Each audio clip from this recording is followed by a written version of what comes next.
मेरा नाम सोमेश है और मैं 12वीं की कक्षा में पढ़ता हूँ। आज मैं आपको मेरे जीवन की एक ऐसी घटना के बारे में बताने जा रहा हूँ जिसे मैं कभी नहीं भूल सकता। बात उन दिनों की है जब मैं कॉलेज का स्टूडेंट था। अपने कॉलेज की ओर से हम सभी कैंप के लिए एक जंगल में गए थे। हालांकि ठंड थी, अतः रात में हम सब ने पूरी रात कैंप फायर के साथ डांस करने, गाने आदि का प्रोग्राम तय किया। मुझे और सभी साथियों को कैंप फायर के लिए लकड़ियां इकट्ठी करने का भार सौंपा गया। मैं निकला तो सबके साथ ही, लेकिन जंगल के प्राकृतिक सौंदर्य में भटकता हुआ अकेले बहुत दूर कहीं निकल गया। अचानक आसमान बादलों से भर गया और गरज के साथ बारिश होने लगी। बादलों के लगातार गरजने से मैं पेड़ के नीचे खड़ा रहना मुनासिब न समझा। आसपास किसी घर की तलाश में एक दिशा में भागने लगा। मुझे कुछ ही दूरी पर एक लाल ईंटों से बनी शानदार बिल्डिंग नजर आई। बिल्डिंग रोशनी से पूरी नहाई हुई थी और उसमें ढेर सारे लोग हैं, ऐसा दूर से ही लग रहा था। मैं तेजी से भागते हुए उस बिल्डिंग में जा घुसा और सामने से आती हुई एक खूबसूरत नर्स से टकराते टकराते बचा। नर्स ने मुझे घूर कर देखते हुए कहा, बहुत अधिक भीग गए हो, सर्दी लग जाएगी। उधर बाईं ओर एक स्टोर रूम है, वहां जाकर जो भी मिले उससे कहना सिस्टर जूलिया ने दूसरे सूखे और साफ कपड़े मुझे देने को कहा है। वह तुम्हें कपड़े दे देगा। मैं हक्का बक्का मुंह फाड़े सिस्टर जूलिया को देखता रहा। मुझे एकदम से यह समझ नहीं आया कि मैं क्या करूं। मेरी स्थिति देखकर सिस्टर जूलिया खिलखिलाकर हंस पड़ी और बोली, पहले तो तुम अपना मुंह बंद करो, वरना मुंह में मच्छर घुस जाएंगे, और अब जाकर वैसा ही करो जैसा मैंने कहा है। मैं हल्के से हाँ में सर हिलाकर सिस्टर की बताई दिशा में जाने लगा। अभी कुछ 10 कदम ही चला होऊंगा कि मेरे कंधे पर किसी ने हाथ रखा। मैं चौंक कर पीछे मुड़ा और अपने सामने आर्मी की वर्दी में एक युवक को खड़ा मुस्कुराता पाया। मेरे चेहरे पर आश्चर्य का बादल अपना घर बना चुका था, जिसे देखते ही उस युवक को हंसी आ गई। सिया, उसने धीमे किंतु दृढ़ स्वर में कहा, मैं कैप्टन विनोद हूं और यह हमारे देश की आर्मी का हॉस्पिटल है। कैप्टन विनोद की बातों ने मुझे आश्वस्त किया। मैं अब धीरे धीरे सामान्य हो गया और मैंने कैप्टन विनोद को सिस्टर जूलिया की कही बातें बताईं। सुनकर कैप्टन विनोद के चेहरे पर रहस्यमयी मुस्कान फैल गई और वे बोले, तो सिस्टर जूलिया से भी मिल चुके हैं आप? जी, क्या मतलब है आपका? कुछ नहीं, चलो मैं तुम्हें सूखे कपड़े देता हूं, चेंज कर लो, नहीं तो सच में सर्दी लग जाएगी। और मैं कैप्टन विनोद के पीछे पीछे एक बड़े से कमरे में पहुंच गया। कमरे के चारों ओर हरे रंग के पर्दे लगे हुए थे। एक ओर एक बड़ा सा बेड पड़ा हुआ था और उसके सामने एक सोफा था। बीच में एक टेबल था जिस पर 2 ग्लास, एक बड़ी बोतल ब्रांडी की और 1 या 2 पत्रिकाएं पड़ी हुई थीं। कमरे के एक कोने में एक बड़ी सी अलमारी थी जिसमें से कैप्टन विनोद ने एक आसमानी रंग का कुर्ता पायजामा निकालकर मुझे दिया और कमरे से लगे बाथरूम की ओर इशारा किया। मैं बाथरूम से कपड़े चेंज कर जैसे ही निकलने लगा, मेरी नजर बाथरूम की एक दीवार पर पड़ी। वह खून के छींटों से भारी हुई थी।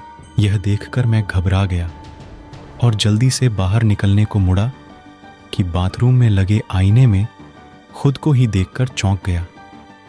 आईने में मेरा पूरा शरीर तो नजर आ रहा था, लेकिन मेरे शरीर पर से मेरा सर गायब था। अब मुझे डर लगने लगा और मैं हड़बड़ाकर बाथरूम से निकल गया। मुझे इस तरह बाहर निकलते देख कैप्टन विनोद ने हंसकर पूछा, क्या हुआ? अरे हाँ, तुमने तो अब तक मुझे अपना नाम ही नहीं बताया। मैंने कैप्टन से कहा, मुझे यहां से जाना है।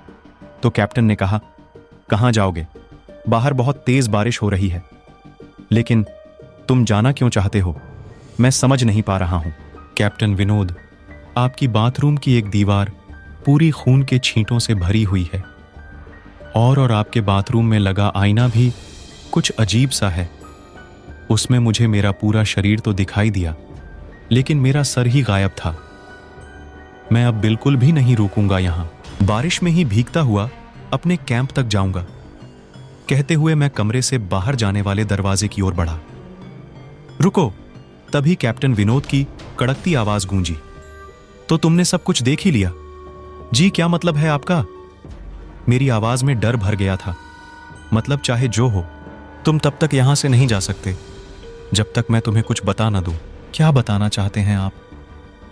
जो आज तक कोई न जान सका, जो आज तक कोई नहीं जान सका, वह मैं जानकर क्या करूंगा? प्लीज अब मुझे जाने दें। मैं डर से रुआंसा हो गया। नहीं, बिल्कुल भी नहीं, और तुम्हें मुझसे डरने की भी कोई जरूरत नहीं। सैनिक सबकी रक्षा के लिए होते हैं। मैं भी तुम्हारी सुरक्षा ही कर रहा हूं।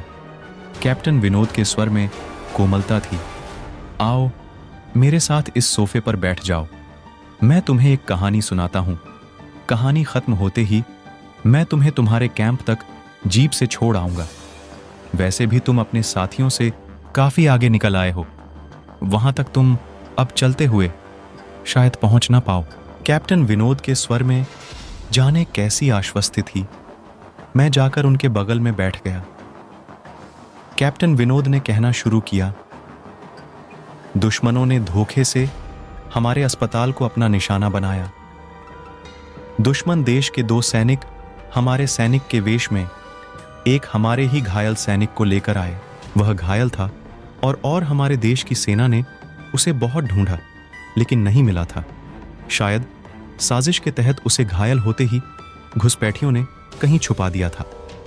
अचानक अपने खोए सैनिक को अपने हॉस्पिटल में पा सभी खुश हो गए और बिना अधिक पड़ताल किए हॉस्पिटल के गेस्ट रूम में घायल को लेकर आने वाले वेशधारियों को ठहरने की इजाजत दे दी गई। अभी उस सैनिक का इलाज चल ही रहा था कि जोरों का ब्लास्ट हुआ और पूरा हॉस्पिटल एक पल में खंडहर में तब्दील हो गया। लेकिन हॉस्पिटल तो अपनी शानदार स्थिति में खड़ा है। मेरी बातों को अनसुना कर कैप्टन विनोद ने अपनी बात जारी रखी। कोई नहीं बचा उस ब्लास्ट में। दीवार पर पड़े खून के छींटे भी उसी ब्लास्ट में मारे गए हॉस्पिटल के कर्मचारियों के हैं। हाँ, पर यह हॉस्पिटल तो मुझे खंडहर नहीं दिखता। जवाब में कैप्टन विनोद के चेहरे पर रहस्य भरी मुस्कान फैल गई और उनका चेहरा अजीब से भावों से भर गया। मैं उनके चेहरे को देखकर अंदर से दहल गया। फिर भी मैंने हिम्मत कर पूछा, आप उस ब्लास्ट में बच कैसे गए? सुनते ही कैप्टन विनोद ठहाका लगाकर हंस पड़े और मुझ पर एक भरपूर नजर डालते हुए कहा, यह कहानी आज से मात्र 10 वर्ष पहले की है और मैं तो आज से 50 वर्ष पहले मर चुका हूं। इसके आगे उन्होंने क्या कहा मुझे कुछ नहीं मालूम। चेहरे पर गीलेपन का एहसास जब काफी हुआ तो मैं जैसे नींद से जागा। मुझे घेरे हुए मेरे सभी सहपाठी और टीचर खड़े थे। मेरे आंख खोलते ही मेरे सर ने कहा, थैंक गॉड, तुम्हें होश आ गया। तो क्या मैं बेहोश था? हाँ, तुम जंगल में जाने कहां भटक गए थे। जब सभी लौट आए और तुम नहीं आए तो हम सभी मिलकर तुम्हें ढूंढने निकले। काफी दूर जाने के बाद हमने एक जीप आती दिखाई दी जिसमें एक आर्मी मैन तुम्हें पीछे की सीट पर सुलाए हुए हमारे कैंप को ढूंढते हुए आ रहे थे। उन्होंने हम सबको भी अपनी जीप पर बिठाया और कैंप तक छोड़ा। हमने उन्हें काफी रोकने की कोशिश की, लेकिन वे यह कहते हुए चले गए, अभी नहीं रुक सकता, एक जरूरी काम है। जब हमने तुम्हारे बेहोश हो जाने और उन तक तुम्हारे पहुंचने के बारे में पूछा तो बोले, सोमेश ही बताएगा और जो भी बताएगा वह सब सच होगा। सबकी उत्सुक निगाहें अपनी ओर लगी देख मैंने धीमे स्वर में पूछा, क्या उनका नाम कैप्टन विनोद था? सर ने हां में सर हिलाया। मैंने सबको उधर चलने को कहा जिधर से सबने जीप आती देखी थी। पहले तो सर तैयार नहीं हुए, लेकिन मेरे बहुत कहने पर वे राजी हो गए। सुबह होते ही हम उधर की ओर चल दिए। मैं उस जगह पर पहुंचकर गहरे आश्चर्य में डूब गया। वहां एक अधजला खंडहर था, जिसके एक टूटे पत्थर पर लिखा था आर्मी हॉस्पिटल।